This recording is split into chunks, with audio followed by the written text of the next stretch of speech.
Coming up next on Arizona Horizons Journalists Roundtable, the legislative session is drawing to a close with a flurry of last-minute bills. The waning days of Arizona's session include curious interest in what's happening in Nevada, and a judge's decision may have revived Attorney General Tom Horne's political career. The Journalists Roundtable is next on Arizona Horizon. Arizona Horizon is made possible by contributions from the Friends of Eight, members of your Arizona PBS station. Thank you. Good evening and welcome to Arizona Horizons Journalists Roundtable. I'm Ted Simons. Joining us tonight, Ben Giles of the Arizona Capital Times, Howard Fisher of Capital Media Services, and Bob Christie of the Associated Press. Quite the week at the legislature as lawmakers rushed to have their bills heard. Ben, how much of a rush was there? Well, they got through, I think, over 100 bills this week. There's about 160 left to go.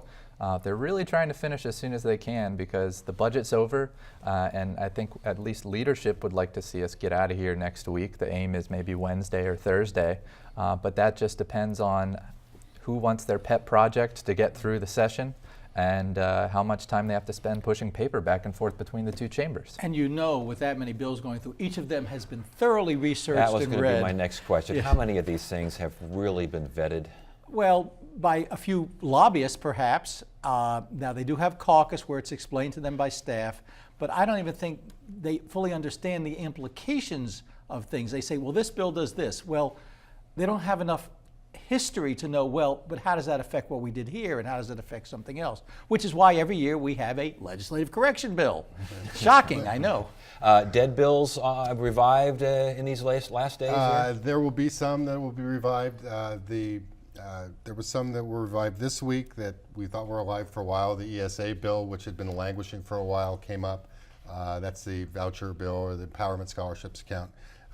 We thought that was going to possibly move quickly this week, and then it was killed in the House and never got a vote in the Senate. Was it surprising that it was killed in the House? Actually, it did a little bit because Debbie Lesko thought she could line up the votes in the House. It turned out 6 Republicans sided with the Democrats for different reasons. Some of it was Heather Carter is still annoyed because she lost funding for her charter schools eventually, the publicly run charter schools down the road. People like Ethan Orr, who's in a very split political district, said, look, let's properly fund the public schools first. And then you had folks who said, well, wait a second, for all this talk of parental choice, we have one of the best parental choice programs in the state. We have open enrollment. You can enroll in any public school in the state if they have space. We have a charter school system that is more extensive than any other state, including for-profit charter schools. And if you want to go to a private or parochial school now and can't afford it, we have these tuition scholarship organizations which use state tax credits.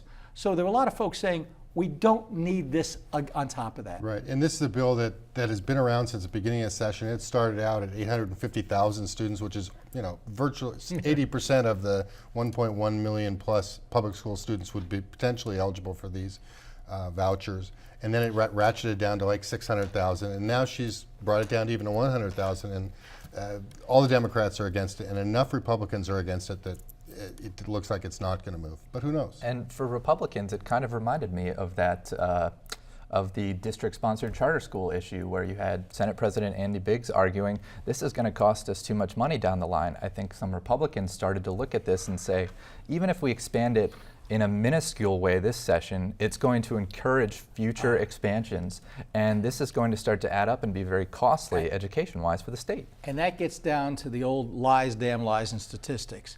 The argument is these vouchers, scholarships, whatever you want to call them, are supposed to be 90% of what the state would otherwise pay in state aid. So, oh look, the more kids that go, the more money we save.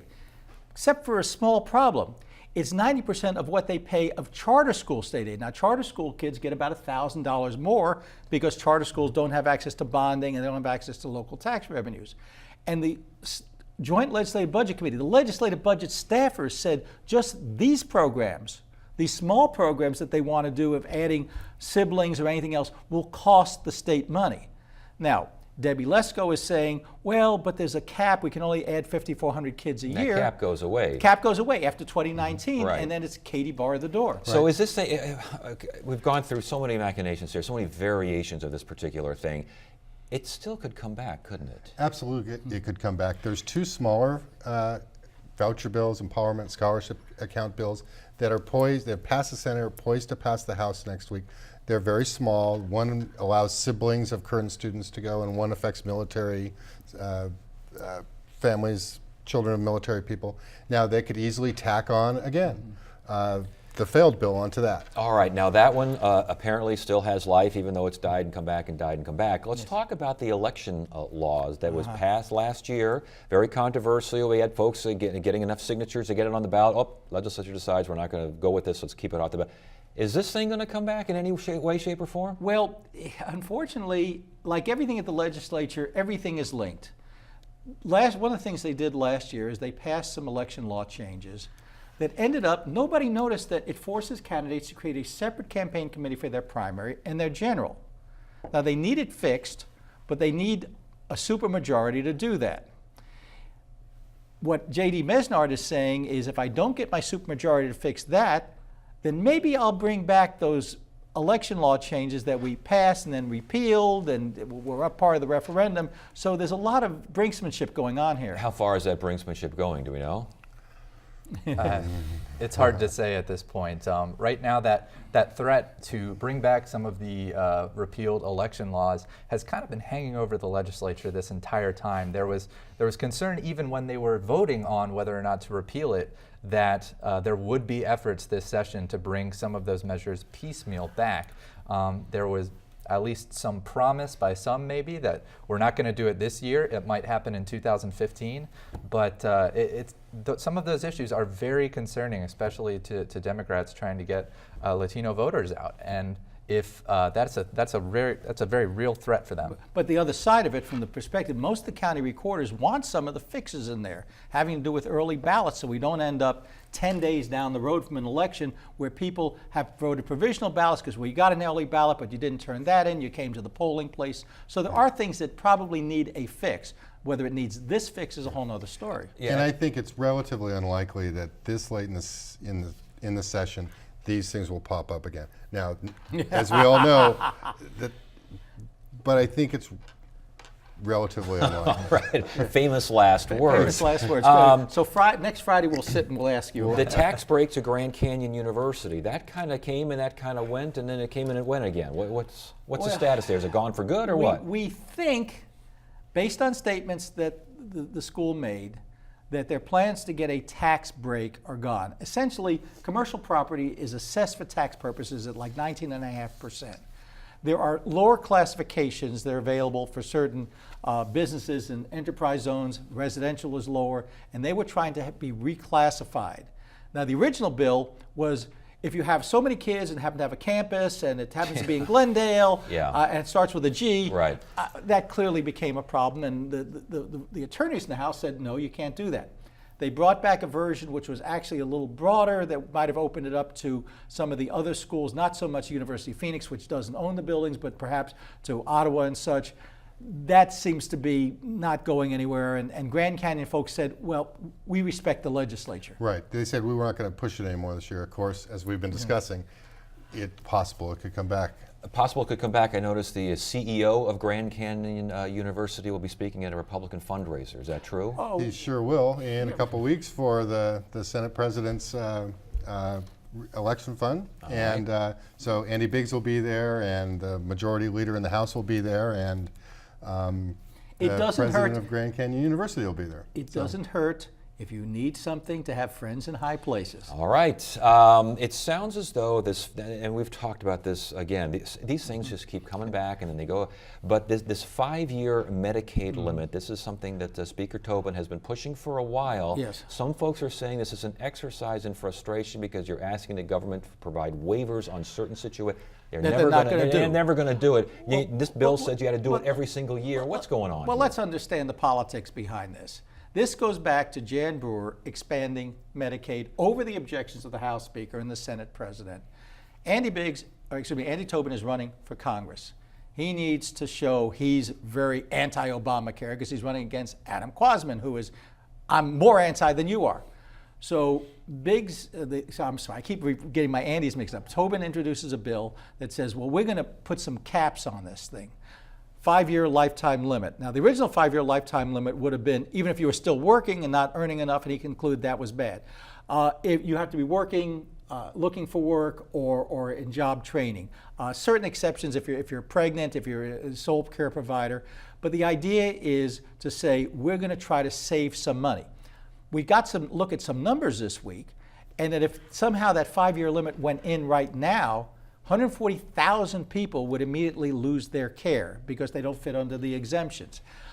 Look, first of all, you're assuming the governor's going to sign this. I was going to ask that next. That's another exercise in frustration, is it not? Yeah, one of the main reasons we did expansion last year is to get this population covered, to not only save the state, to save the state hospital system in a lot of ways, because the hospital system was swimming and is slowly digging out of all this uncompensated care. If we suddenly kick off 200, 300, however many thousand end up getting thrown off, if we get these waivers, they're going to be almost back in the same position. So, and as the other fact, every governor of every party has vetoed bills that infringe on their authority. There's always a bill that goes up. Look, when Jan Brewer was a legislator, she voted for a bill to say we want the legislature to have control of federal funds. Guess what she's vetoed since she's become governor? And again, that the politics, as you mentioned, the politics is Tobin can go out on the campaign trail and say, if the governor vetoes it, say, I tried. Look what I did. I tried. Oh, yes, look. And we also have an attempt here to pass this oversight bill for navigators of the Affordable Care Act. These are folks that they need licenses and they need to pass criminal background checks. Again, critics are saying this oversight is already there. we are seeing this in a lot of states where the have a Republican-controlled legislature. There was, I believe I checked earlier this year, there was at least 14 states that have passed these similar things. This would require the State Insurance Commission to license these navigators, which are hired by nonprofits which have a federal contract to assist folks to sign up for health care. Right. Of course, opponents say this is just a way to clog up the works. This is another way to stop the Affordable Care Act from being fully implemented. I'm shocked to hear you say that, Bob. How could that possibly be the Republican legislature? But the Republicans and the Goldwater Institute is very much behind this. Say, no, we're trying to protect against identity theft. These people get great volumes of information about individuals who sign up, their social security numbers, all their financial information, where they live. If they don't have background checks, they could be criminals and stealing the people blind. Governor likely to sign something like this. Well, that's a little closer because I think she may understand that perhaps, number one, there are issues of privacy there, and if anybody can become a quote-unquote navigator. And number two is if she's going to deep six Andy Tobin's bill, maybe she gives him a little something. That's a closer call. All right, Ben, who is Cliven Bundy? And why do Senators Judy Burgess, Kelly Ward, Representatives Bob Thorpe, Kelly Townsend, and David Livingston, why do they care so much? Because he's a rancher in Nevada who's trying to fight the federal government, Ted. Is he trying to fight the federal government or get out of paying grazing fees? Well, it's more like what you said just then. He is a rancher in Nevada who for decades has been letting his cattle graze illegally on federal land because he hasn't been paying the grazing fees that the federal government implemented to try and save, I think it was a desert tortoise. And essentially they went to court several times to say, look, you need to either remove your cattle, pay these fines. I think it's close upwards of $1 million in fines now that he owes the federal government. He's refused to follow their orders in every step of the way. So they went to go take his cattle off the land, sell the cattle off to help pay his fines. And that really outrages folks in Nevada, but also some of our Arizona lawmakers here who are quite fond of protecting these lands that they're so upset the federal government controls and they don't have control of. 1970s, Sagebrush Rebellion. Have we seen this fight before? It's our land. In his case, he said, my LDS forebears were farming this before Nevada was a state.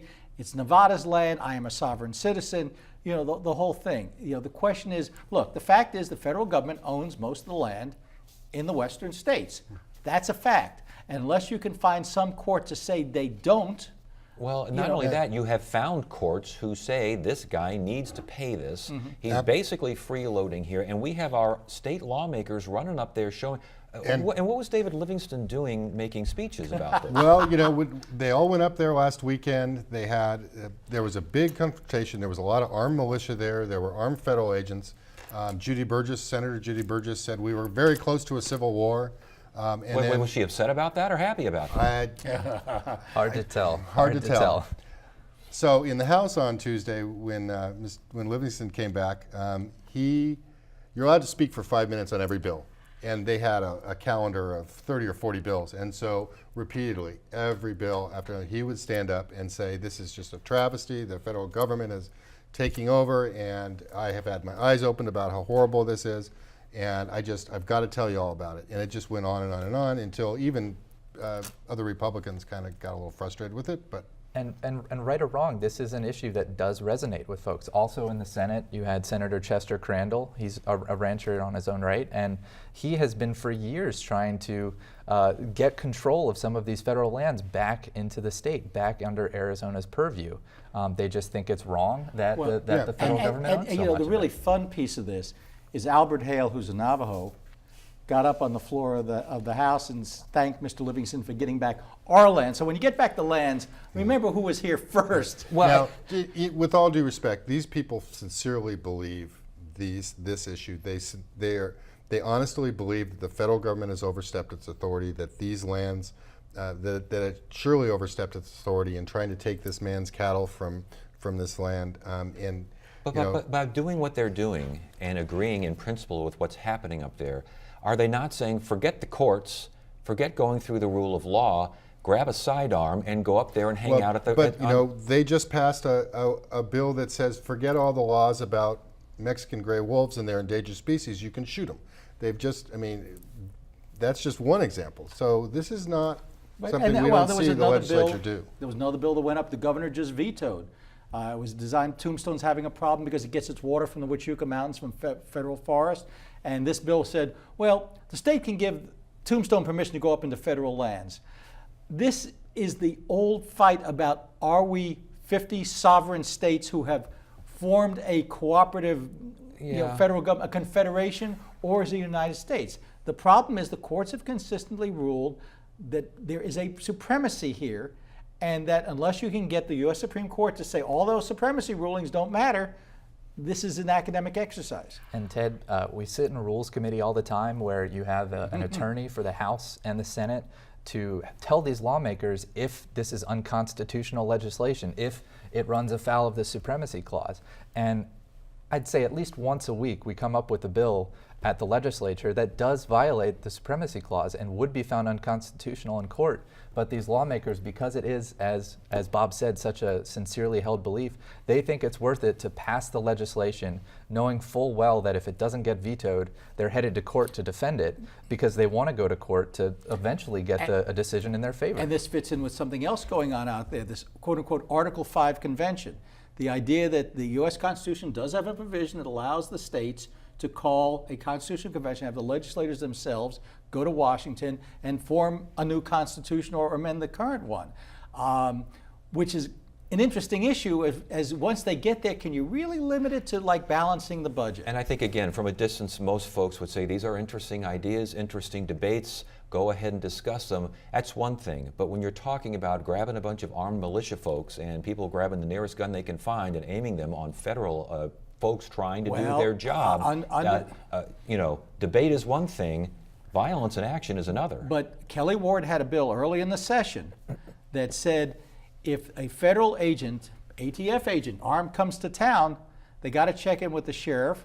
And if they don't, the sheriff gets to take away the ATF agent's gun. So you have to understand the belief is that the sheriff is the prime law enforcement officer. And that's a philosophical belief, and you will never convince them that the local folks and the armed militias are not primary. I don't think anyone's trying to convince anyone of anything. I think what we're trying to figure out is why Arizona lawmakers are celebrating what one lawmaker thought, apparently without too much concern, could have been a civil war. Right. Well, Bob Thorpe, who's the representative from Flagstaff, I talked to him last week before he went up there, and he says, listen, we don't want to argue about whether he's legally on the land or not, whether he should pay or not, but we really want the federal government to understand that this is they're being heavy-handed, they're not following the rules that they should, they're blocking people's First Amendment rights, and that's the way they see it. Now, whether or not they should really be up there or not. Yeah. All right, we've got to get to Attorney General Tom Horne, who got a bit of a win, although not a big W, but a little W, and certainly not a loss. Well, we've talked about this. The fact is that all the evidence against him was circumstantial. The question of there were phone calls between Tom Horn and Kathleen Wynne, who was supposedly running an independent campaign committee. There were emails, the timing of which the county attorney, Yavapai County Attorney Sheila Polk said was suspicious. The content suggested that when when Kathleen Wynne said we need changes, she meant her and Tom, which suggested coordination. The problem was that Tammy Eichenheer, I think is how you pronounce it, who's the hearing officer, said, but it's equally plausible they were talking about a real estate deal over at 7th Avenue in McDowell. And absent some sort of proof, even based on a very low standard of preponderance of the evidence, which is 5149, you didn't make your case. Now, remember, this isn't the end of it. The Yavapai County Attorney is free to ignore this in 30 days, and she can decide, I don't think Tammy decided it right, and I'm going to pursue it. Obviously, Horn says, I was vindicated. This just shows everything. But it also means that, once again, back in the news are all the other things that I think are more important to voters. I don't think voters care about campaign finance. They care about hit and run. And they care about the fact that an FBI agent said the reason that Horn did not stop is he was trying to hide an affair. Yeah. I don't know about the affair, I don't know about the hit and run, but I do know that in this case, both Bill Montgomery, the county attorney in Maricopa County, who looked at all the FBI evidence, and then after it was taken away from him, sent up to Sheila Polk, she thought that there was plenty of evidence to order him to repay that money, that there was illegal coordination. They had a 3-day hearing in February, and the judge heard all the evidence, and she said, yeah, maybe, but you don't have the evidence to prove it. And it was thrown out. So now, as Howie said, it goes back to Sheila Polk, and the county attorney up in Yavapai County can reinstate this penalty. Reaction at the Capitol on this kind of thing? You know, from Tom Horn, there was plenty of reaction. Sure. Tom Horn says, I'm the winner. From the political operatives, they say this clears the way for Tom to win his primary, at least. See, because and I'm not sure I'm buying it. Look, the fact is, Mark Brnovich, who's a former state gaming director who has a lot of conservative credentials going back to Goldwater, has been lining up a lot of endorsements. And as we've always said around this table, we know who votes in the primary. The moderates have never particularly liked, the conservatives never particularly liked Tom. He used to be a Democrat. They consider him, his anti-abortion stance not quite strong enough. And so I think, money may save him if he can get a lot of money, and that may be the key. But I think he's got a fight ahead of him, and I don't think that this helps him. no, and regardless, as we all know, come campaign season, TV ads don't necessarily have a 15-minute conversation on whether he's guilty or not. They'll just throw it out there. All right, before we go here, we got a couple of minutes left. I think the bill that everyone was keeping an eye on, and one that I think shook the Capitol to its foundation and to its core, Yes.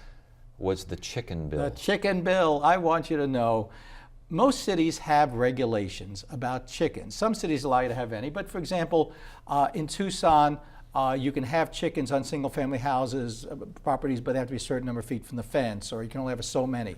This legislation basically would have overruled virtually every city's regulation. You could have had chickens, turkeys, geese, guinea hens. Got out of the Senate, basically pushed by David Farnsworth from Mesa, and went over to the House, and I think they finally concluded that do we really want to, at what point do we really want to get into local zoning? Now, one of the more fascinating pieces of this was that we had Adam Quasman stand up, who wanted the bill, who said, look folks, if you know me, I can't get a date very easily, and I'm dating a woman who wants this bill, please vote for the bill. I got news for you. They didn't care about his dating life.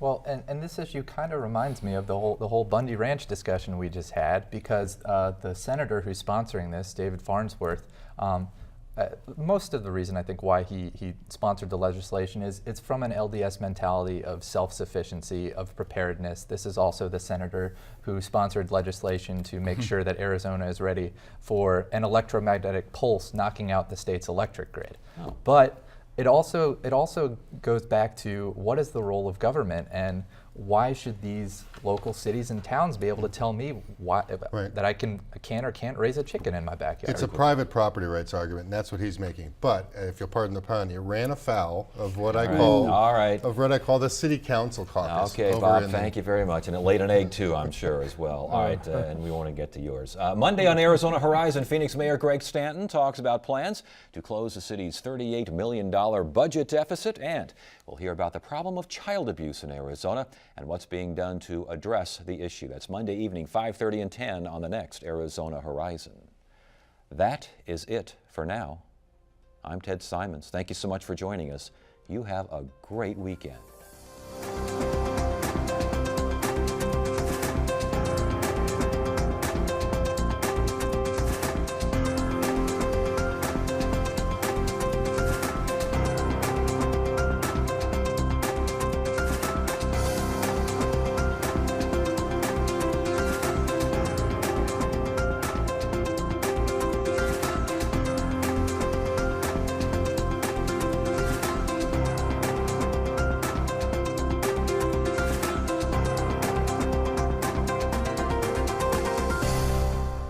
Arizona Horizon is made possible by contributions from the Friends of 8, members of your Arizona PBS station.